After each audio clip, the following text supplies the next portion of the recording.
This is for all the overachievers who know that they're burning out but can't quite seem to stop pushing. If you've ever wondered why you cannot break the cycle of overworking, let's talk about it and rewrite our story together. So my worst burnout was not in adulthood, but actually in childhood. It was only when I was 11 years old that I ended up in a wheelchair for working so hard. My parents always wanted the best from me. We came from a long line of family history where people really did not succeed. And yeah, they just were constantly saying to me, you've got to do well. You've got to do well in school. We want you to achieve this. We want you to do that. And I felt the weight of that. And it was when that I transferred from primary school, which we call it in the UK, to secondary school, that the workload for me and the expectation and the weight of doing well really weighed on me heavy. The doctors didn't really know what was going on. They first told me to stop all activities that I was doing. And at the time, I really loved trampolining. I was dancing a lot of a Latin American and ballroom, which is what gave me joy. It gave me so much joy to do those things, and I was told to stop. Another thing that happened was that they wanted me to skip lessons at school. And I remember my teacher saying, okay, go to this room and just sleep. But that was very difficult for me because I felt that I was missing out on my education. It kind of made it worse. I couldn't rest. I couldn't rest in those lessons they wanted me to skip because I wanted to be a part of the community. I wanted to be with my friends. Another thing was that I remember my dad taking me to the candy store. I'm saying candy store. I'm British. To the sweet store and saying to me, oh, just eat a lot of sugar. So when I look back on my school photos at that time, you can just see that my cheeks getting chubbier and chubbier. My first burnout at 11, definitely not a badge that I am proud to have. There is a good chance that if you are an overworker too, an overachiever, that these patterns were also going on in your childhood because we learn certain rules and beliefs that are going to carry forward into our adulthood. And keep watching because I'm going to tell you more about those beliefs soon. So where is this overworking coming from? Well, that's a really good question for you and me to ask ourselves right now. By the way, I'm a hypnotherapist and welcome to the Failure Flip. It's all about transforming your setbacks in life into your greatest strength. As I said to you, I have come from a long line of my family not doing very well. My dad always struggled, was always overworking. His dad could not cope, that he decided to take his own life when my dad was only young. I have always had a ray of hope when it comes to my ancestors and my lineage. My dad told me that we used to have a famous magician in our family, which I think is so cool. And Dad told me that he used to travel the world with this beautiful collection of birds, and that he would do these stage shows with these birds, and it was one of the most exotic collections at the time apparently. So when I do think about changing my patterns and overcoming this overworking that I have found myself in as I rebuild my life and business, I think of the magician in my family. I hope that you have a symbol too of what you want to shape into, what you want to transform into. Sometimes it can be difficult to put things into words or to even imagine a particular scenario for some of us. If you have that symbol and you can feel the meaning behind that symbol, it's going to help you a lot on your path. My parents were never happy and I'm an only child, and as long as I can remember, I feel like I have been trying to restore balance. I was trying to constantly maintain peace in the house. It's just been ingrained in me since then that you kind of always need to,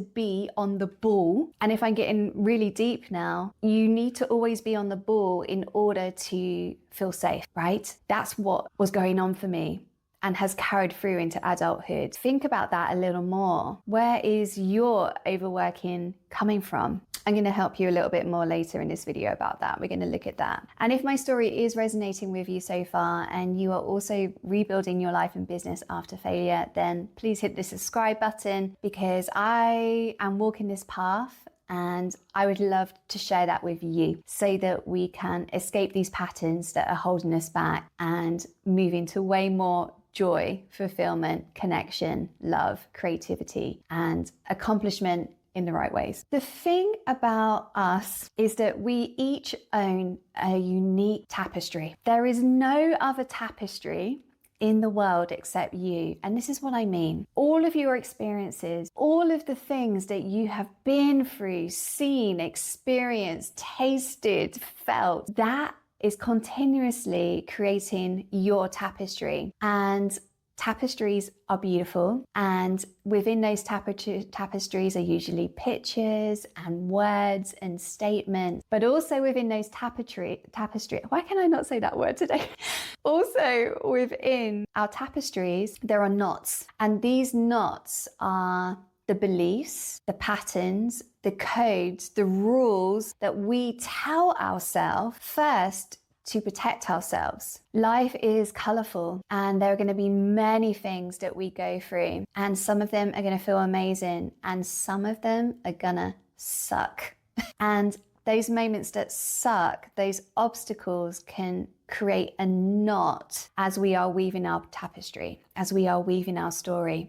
What may start out as a very comforting wall tapestry can turn into a tapestry of chains. And that's where we need to start taking note. Does your body feel heavy? Does your mind feel constricted? Does everything feel harder to do? Are you pushing, forcing, hustling, dragging because this tapestry is now not what it thinks it's doing, is protecting you, but is this tapestry now holding you back?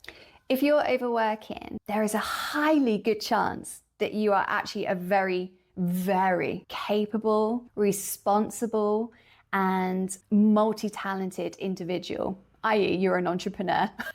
And I do want to share with you some of the most common beliefs that I see in my practice with clients. Let's see if any of these resonate with you, and we can start to get to the bottom of this tapestry a little bit more and the knots within it. Get ready, because I know some of these I'm going to be like, oh yeah, that's what's happening for me. And yeah, maybe quite a few of these are going to hit home for you too. Okay, here we go. Belief number one: I can only rest once everything is done. Oh my gosh. I remember my dad saying to me once, he said, you know that light at the end of the tunnel when you finished your work, you can see that light and you're so close. And I remember as a kid, I was like, yeah. He said, well, you know what it is? It's just a man walking towards you with a torch, with a whole new stack of work. Dad! My dad died, by the way, last year. So I have conversations with him this way now. Dad, what were you doing? Why? You shouldn't have told me that as a child. Well, this belief, I can only rest once everything is done. Look, you and me know that nothing is ever done. Ever done. You know, we have our own expectations. People have expectations of what we can do. That list is never going to be done. Ever. But this belief postpones your rest indefinitely. And this is training your nervous system to overwork itself to depletion. So let's just accept this together now. Our work is never not going to be done, and that's okay. Belief number two: if I slow down, everything will fall apart. I have this image now of a fool in the court trying to entertain a king, and this juggler is just throwing all of these plates and balls in the air. And now I'm thinking of Game of Thrones, where the king is not satisfied and the juggler ends up not in a good place, like off with his head. Oh man. Well, you know, we can feel that we are the only one that can hold it together for a number of beliefs, right? Especially if you came from a childhood where other people could not bring stuff to the table. Like my parents could emotionally not bring stuff to the table. So if you feel that you are constantly the one that can only hold it together, we've got to open up. We've got to open up here. We've got to learn to ask for help. We have to learn to know when things are getting too much. And I'm telling you, do not be afraid to ask for help, because I have all too often felt that I could not burden people with my problems and that I was asking too much. But people love to show up for others. It gives them purpose. It gives them a nice little mini challenge to help with and overcome. Ask for help if you need it. There are so many people around you, and I'm here too. I'm building this community for us as we flip our failures into our greatest successes. So please do not think that you are the warrior and you are the leader and that it must be done, because this is hyper responsibility. And you and I know it's not healthy. Belief number 3, I have to earn rest. I have to earn rest. When has it become that rest is now a reward and not a requirement? When exhaustion is becoming proof of your worth, we know that we have gone too far. Belief number 4, people only value me when I'm useful. Yeah, you know, thinking about my parents, I learned this code, I learned this belief because my parents were constantly telling me how much they didn't like each other, just to me. My dad would tell me how much he didn't like my mom. My mum would tell me how much she didn't like my dad, and they would completely overshare things with me that were not appropriate at all. And I think I learned early on, I'm going to be safe, like I'm going to survive this if I help these people. And even deeper, if they don't like each other, how long is it going to be until they don't like me? Woo-hoo. So this idea that you are only valuable when you're useful, this keeps us in a loop where we're just constantly trying to overproduce, we're trying to fix, we're trying to help, we're trying to give, and that becomes us thinking being is never enough. We are a human being, not a human doing. So we start to think, if I do, then I can actually be. Belief number 1, 2, 3, 4. Wait, I'm getting lost on the numbers. Number 5. If I'm not busy, I'm being lazy. Yeah, this happened to me last year when my dad unfortunately passed. I was in China at the time and I had to fly home to England. I had to take care of a lot of stuff. My mum just couldn't do it. It was non-stop. It was also non-stop because I made it non-stop, and I really recognized that in myself a couple of months later about what I had done. There's a lot that goes into funerals and arranging everything and just telling the government that someone has passed and taking care of all of those practicalities. In the times that there was a little bit of downtime, I still did stuff, and I was dismantling a whole freaking wardrobe. I was dismantling a whole wardrobe and taking it down, and I was doing home renovations and all this stuff. It was too much. I get why I did it. I think I just felt safe to be doing something, because I guess especially with grief, when you stop, then it hits you even more, right? Yeah, I really felt that if I was not being busy, then I wasn't doing enough. The next belief, hard work equals good character. Yes, it's interesting, isn't it? The generations that have come before us. Obviously, we had the Second World War, and then everyone had to rebuild, and we had all of these different movements and this hard-working mindset, especially coming from the working class, I feel has stuck with my generation. I'm 41 now, and I know other women in my life around my age in their 50s too. We are just like, you got to work hard and you got to shut up. And the younger generation really inspires me, because I see that they are working less and they are definitely not shutting up. They are voicing what they need. It's so inspirational for me to see that. And I want us women like you and me to catch up with that, because we deserve that too. So this belief that hard work equals good character is very ancestral, I feel. This is where struggle becomes our identity, and where ease can feel suspicious, because you're like,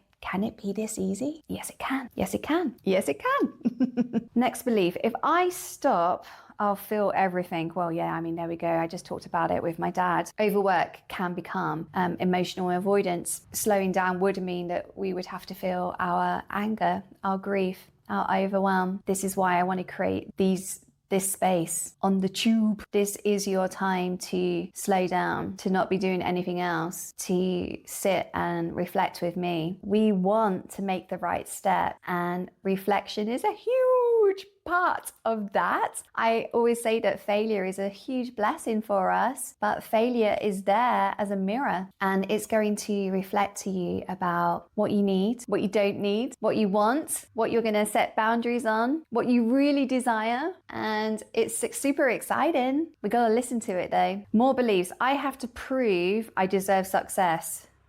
Man, so interesting, isn't it? In the past, when it comes to work, we had to go to university. We had to try and get ourselves in front of the big bosses and the cool cats in order to excel in our career. When I first started out as a psychologist, I was moving all across the country.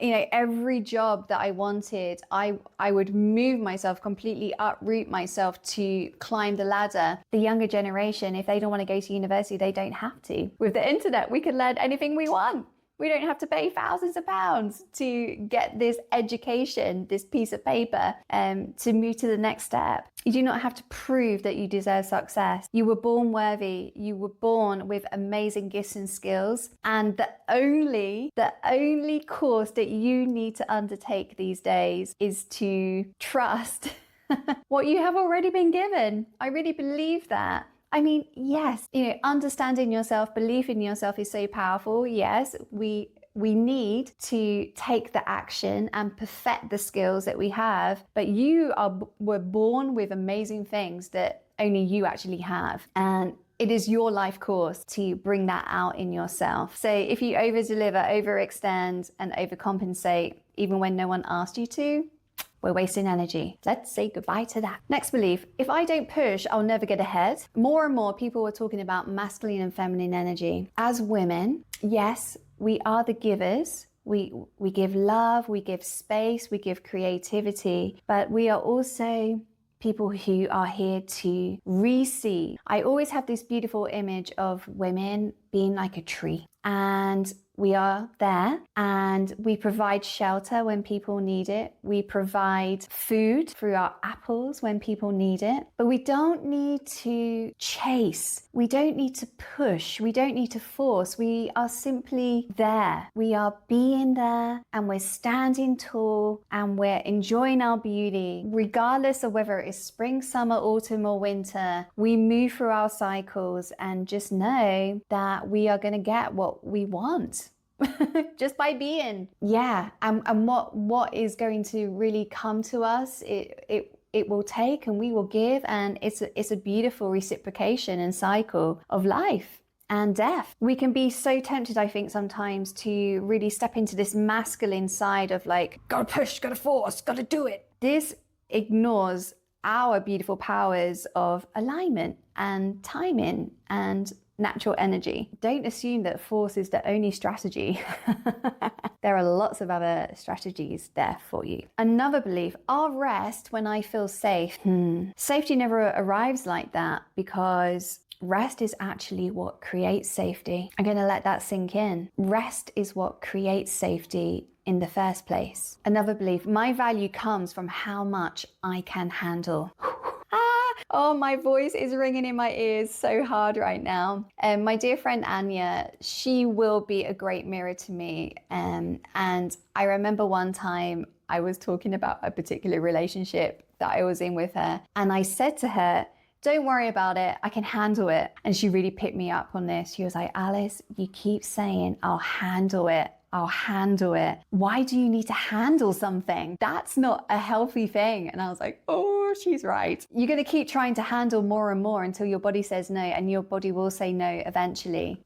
Okay, couple more beliefs. Ease is for other people, not me. When you are on the internet and you are looking at other people, and this is what I say about the failure flip, this is the real reel, not the highlight reel. And thank goodness I can see this trend really moving in society now. Before, we were so pressured to keep up with the Joneses, to present a certain view. I used to work as a travel blogger, and I was an avid hikist. I mean, I want to say I still am, but I'm currently living in Cambodia, and there are not many mountains to hike here. But when I was working as a travel blogger, I would see women hike in the morning with me, because I was usually on press trips and arranged journeys with different travel destinations. And they would hike up the mountain in just like their normal clothes. And when they got to the top, they would then like get these most beautiful dresses out of their backpack, and they'd be putting their heels on and doing their hair and their makeup like at the mountain peak. And they'd be like, okay, now I'm ready. Wah.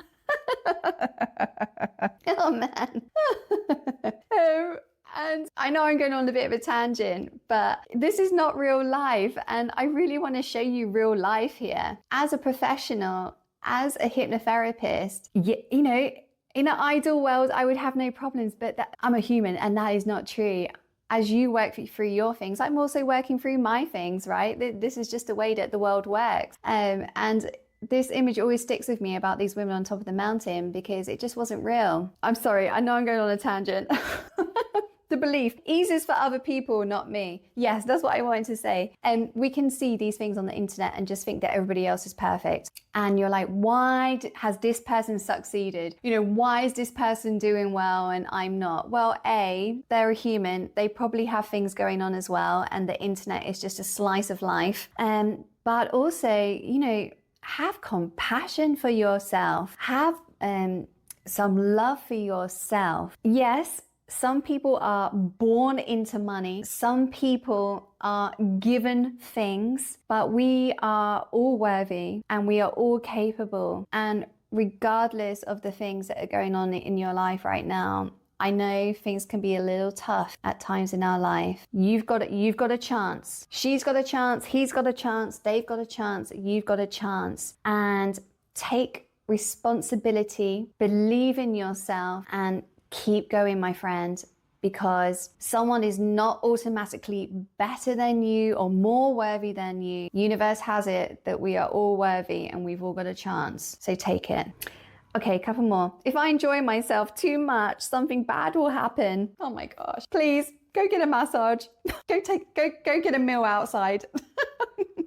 Please have some fun. Because if you're not having fun, how can you grow a great life and a great business? You can enjoy yourself. And the last one, I'm only worthy when I'm productive. Yeah. Okay, I'm so curious. I've listed quite a few beliefs here. What beliefs do you feel are speaking to you here? You're like, oh, that's me.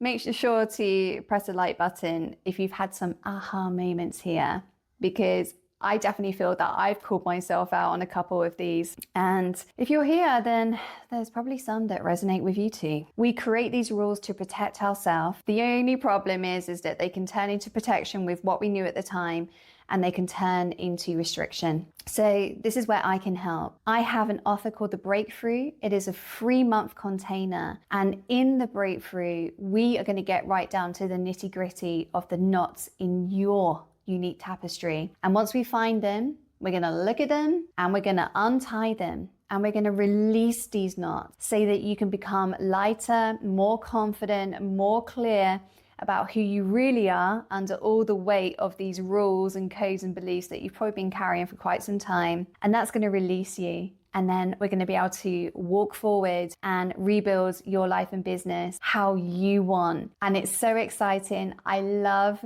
this 3-month journey.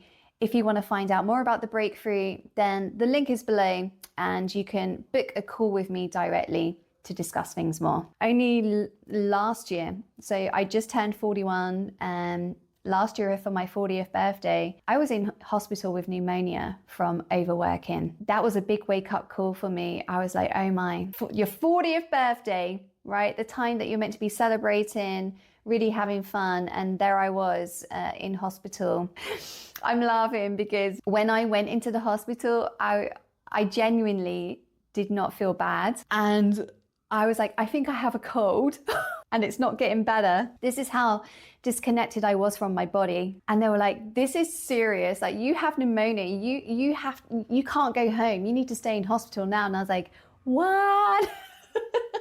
Oh Lord. If things get to this point, and I truly hope it has not got to this point for you, but if things have got to this point, then we have to change. Okay, enough is enough. So what are we going to do about it? Well, I've got 4 things for you that I am going to implement in my life, and let's see what you come up with as well. Number 1, the most important thing, get to the root of your beliefs. When we get to the root of what's really running the show in our lives, then we have a map on how we can move forward. So I've spent quite some time looking into myself about what really has been causing me to overwork. And I'm going to keep doing that work for myself in my mind and really release those knots. Number 2, let's set non-negotiable boundaries around our time off. And you have to protect that like a mother lion protecting her cub. So if you say, I'm going to take this day off, and then someone comes in, they're like, hey, can you do this for me? Like on this day, you have to be like, no, this is my time off.